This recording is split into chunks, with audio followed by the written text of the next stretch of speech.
नमस्कार, दर्श न्यूज देख रहे हैं आप और मैं हूं आपके साथ दक्षा प्रिया। लेटरल एंट्री को लेकर लगातार विवाद हो रहा था। चिराग पासवान ने इसको लेकर के कई तरह के सवाल भी उठाए थे और उन्होंने ये भी कहा था कि इसको रिव्यू किया जाना चाहिए। अब इसको लेकर के लेटर जारी कर दिया गया है और चिराग पासवान ने भी प्रेस कॉन्फ्रेंस करके अपनी बातें रखी है। इसके साथ साथ और भी कई मुद्दों पर वो अपनी बातें रखते नजर आए हैं। आरक्षण का मुद्दा हो या फिर विपक्ष का मुद्दा हो या फिर कोलकाता मुजफ्फरपुर में जिस तरीके के रेप केसेस सामने आए हैं उसका मुद्दा हो, क्या कुछ कहते नजर आए हैं चिराग पासवान प्रेस कॉन्फ्रेंस में, आइए आपको सुनाते हैं। आपका एक क्वेश्चन ले लिया गया दूसरे को मगर और अरुण भारती जी की तरफ से उनको आश्वासन दिया गया था कि उनकी मांगें पूरी की जाएगी। वो लोग लगातार अब मांग उठा रहे हैं कि चिराग पासवान जी ने मुख्यमंत्री नीतीश कुमार से भी मुलाकात की थी। इस मामले में आगे क्या होगा? इस मामले में फिलहाल जो नियुक्ति निकाली गई थी एक दो जिलों में, इसको लेकर अरवल खासतौर पर, उसको अभी होल्ड पे रखा गया है। जैसा मैंने कहा कि मेरी मुख्यमंत्री जी से इस विषय को लेकर बातचीत हुई थी, लिखित तौर पर भी हम लोगों ने मुख्यमंत्री जी के संज्ञान में ये विषय दे दिया था। मुझे लगता है ये मामला विचाराधीन है, कोई नई नियुक्तियां इसके ऊपर अभी नहीं हुई है और इस बात को हम लोग सुनिश्चित करेंगे कि जो व्यवस्था पहले जैसे थी ये वैसे ही चले, चौकीदार और दफादारों को लेकर। मुझे लगता है सरकार की एक खूबसूरत तस्वीर सामने दिखाई देती है। जिस सरकार को आज तक विपक्षी घमंडी सरकार कहते आए, एरोगेंट सरकार कहते आए, एक तरफा फैसले लेने वाली सरकार कहते आए, ऐसे में मेरी सरकार ने ये साबित किया है कि सबके सुझावों पर चलने वाली ये सरकार है। अगर सरकार से कभी कोई ऐसा फैसला लिया भी जाता है जो संभवतः सहयोगी या जानकारी के बाद सरकार को लगे कि इस पे हम लोग को पुनः विचार करने की जरूरत है, ये सरकार इतनी फ्लेक्सिबल है, ये सरकार इतनी सुनने वाली सरकार है कि सुनकर जो सही फैसला होता है वो फैसला ये सरकार लेती है। मुझे लगता है हर सरकार की कार्यशैली ऐसी ही होनी चाहिए, जहां पर अगर फैसला लेने के बाद भी आपको कहीं पे लगे कि समाज के हित में इससे बेहतर फैसला लिया जा सकता है या इस फैसले को रिव्यू करने की जरूरत है, तो बिना एग्रीमेंट हुए, बिना उस बात को अपनी नाक का सवाल बनाए हुए सरकार जो सरकारें उस पर पुनः विचार करने को तैयार होती है, सही मायनों में वही सरकार जनता के हित में कार्य करती है। आरक्षण को लेकर और मैं इस समाज से आने वाले लोगों की भावना के साथ अपने आप को भी हम लोग जोड़कर देखते हैं। मेरी पार्टी का भी समर्थन इसको लेकर है, बट हाँ, मेरे प्रधानमंत्री जी ने जैसा कहा, जिन बिंदुओं को लेकर हम लोग कोई चिंताएं थी, क्रीमी लेयर को लेकर, इसके वर्गीकरण को लेकर, उसको लेकर प्रधानमंत्री जी ने भी अपने पक्ष को मजबूती से रखा है।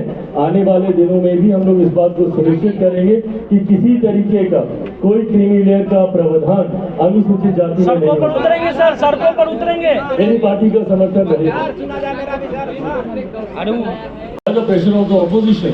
I mean, this was something which was well communicated to my Prime Minister, and as I told you that my Prime Minister and the PMO was in direct communication with all the ally partners and with all the stakeholders concerning this. Whosoever was having an issue with it. I myself, since past 2 days, I was directly in touch with the Prime Minister's office. Regularly, I was communicating with him. I have given n number of notes in writing to the Prime Minister office concerning every concern, from this community. So yes, I mean, after understanding the whole matter, this was the decision that was taken for the people of this community, SC, ST, OBC.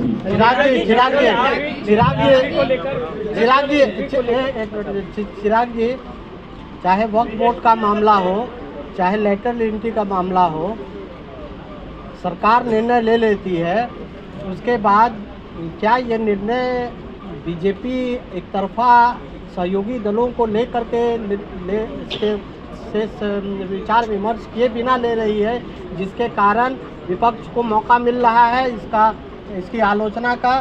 या फिर दूसरा ये सवाल है कि क्या सहयोगी दलों के दबाव में सरकार ने ये लेटर एंट्री और बहुत गंभीर है, और मैं तो चाहता हूँ कि जल्द से जल्द दोषियों को कड़ी से कड़ी सजा हो। ऐसे उदाहरण तय किए जाने चाहिए कि इसके बाद अगर ऐसी कोई आपराधिक सोच वाला व्यक्ति ऐसी घटना को अंजाम देने के बारे में सोचे भी तो भी उसकी रूह कांप उठे। ऐसे उदाहरण समाज में हम लोगों को खड़े करने की जरूरत है। मेरे प्रधानमंत्री जी ने लाल किले की प्राचीर से भी इस बात का आह्वान किया था कि अब आने वाले दिनों में ऐसी घटनाओं में लिप्त अपराधियों की सजा को भी उतनी ही प्रमुखता से अब दर्शाया जाएगा ताकि लोगों के मन में इस बात का भय बैठे। देखिए, सरकार के स्तर पर हम लोग हर संभव प्रयास कर रहे हैं, शासन प्रशासन के स्तर पर भी कार्य हो रहा है, पर साथ ही में सामाजिक सुधार की भी जरूरत है। उस सोच में भी बदलाव की जरूरत है जिसका आह्वान मेरे प्रधानमंत्री जी ने लाल किले की प्राचीर से किया था। कौन है वो लोग जो ऐसी घटना को अंजाम देते हैं? हम ही लोगों के बीच के वो लोग। कैसे ऐसी मानसिकता उनके मन में आती है? कैसे बहन बेटियों के साथ ऐसे जघन्य अपराध ये लोग करते हैं? कल रक्षाबंधन का त्योहार था। सामूहिक आह्वान हम लोग को करने की जरूरत है, सामूहिक संकल्प हम लोग को लेने की जरूरत है।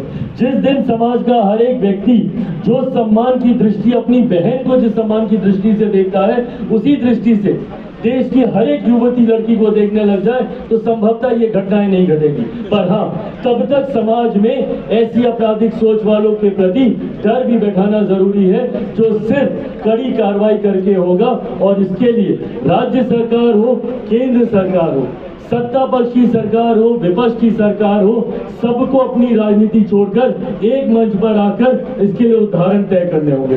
धन्यवाद। आया था उस वक्त मेरी पार्टी ने प्रमुखता से इस बिल को टेबल करने से पहले ही इस बात का सुझाव सरकार के समक्ष रख दिया था कि इसको कमेटी में भेजा जाएगा। तो हम लोग को इसमें कोई आपत्ति नहीं है, क्योंकि उस वक्त जो हमारी चर्चा भी हुई थी तमाम स्टेक होल्डर से, सबकी मंशा यही थी कि इसको कमेटी में भेजना चाहिए ताकि इसको बेहतर, मजबूत और सशक्त बनाने के लिए तमाम सुझावों का आदान प्रदान हो। ये बात सरकार को टेबल करने से पहले ही कम्युनिकेट कर दी गई थी। सर, क्या इस अच्छा, सरकार में बारी चिराग जी, ये लेटरल एंट्री वाला एक हाँ,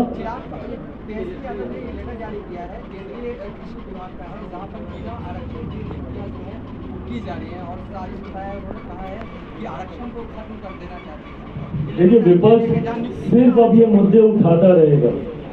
ये वही विपक्ष है ना, जैसा मैंने कहा कि इसके दरवाजे किसने खोले। आज अगर इतनी चिंता है आपको तो क्यों इसके जब दरवाजे आप खोल रहे थे, जब इन रास्तों को आप खोल रहे थे, क्यों आपने खोला?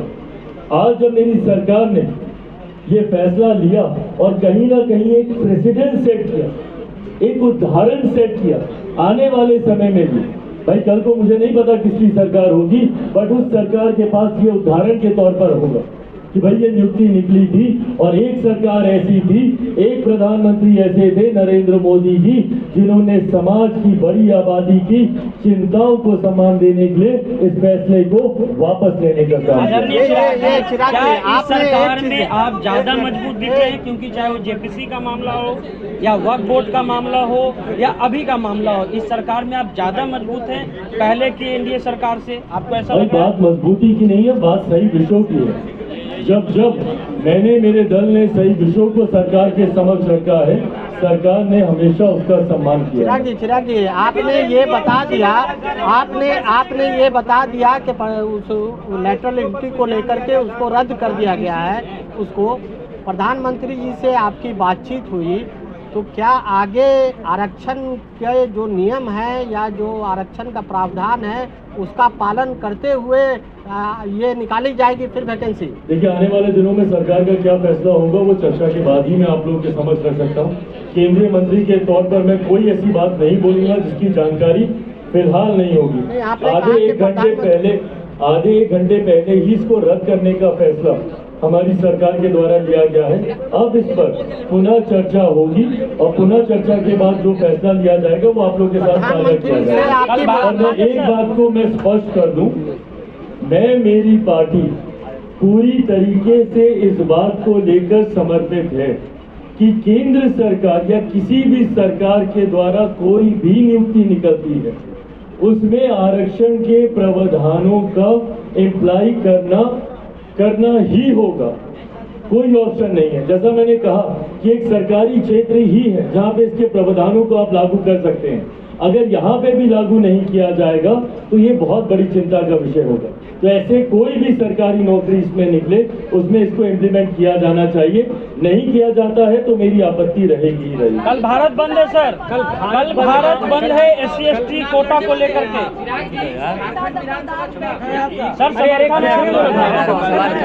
तो सुना आपने क्या कुछ कहते नजर आए हैं चिराग पासवान। बता दें कि लेटरल एंट्री का जो मामला है वो काफ़ी दिनों से जोरों पर था। इसको लेकर के कई लोग जो हैं इसके विरोध में भी थे और पक्ष में भी थे। अब इसको लेकर चिराग पासवान क्या कुछ कहते नजर आए हैं साफ तौर से आपने सुना है। कैमरा पर्सन ऋतिक के साथ मैं दक्षा प्रिया, दर्श न्यूज़ पटना।